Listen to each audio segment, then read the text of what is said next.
Hey guys, Mark Yates here, Big Man in the Woods, helping you deliver more practical skills. Now in this vlog, I thought I'd show you how to use these fire steels. There's 1,000,001 designs, but we're going to be using the basic fire steel, the basic rod here, because people are confused on how to use these correctly, and I can show you a really basic way on how to get the best sparks using these bad boys, the fire steel. So fluff open your cotton wool, make the sparks catches easier if it's all fluffed up, just like so, nice and fluffy.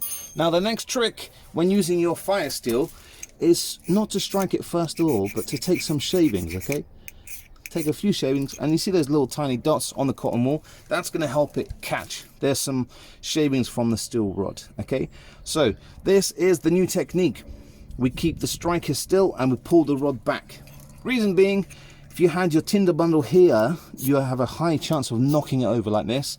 And also some people put Vaseline on their cotton wool, and you can put the striker into the Vaseline and you get a whole load of rubbish gubbins on your fire steel. Okay, so hold this hand still and we're going to pull this one back. Okay, fire steel flat, and then just slightly lift it up 45 degrees, bit of pressure, and then pull back on the rod. Here we go. Easy as that. Second strike, I wouldn't say that is luck, that's just technique.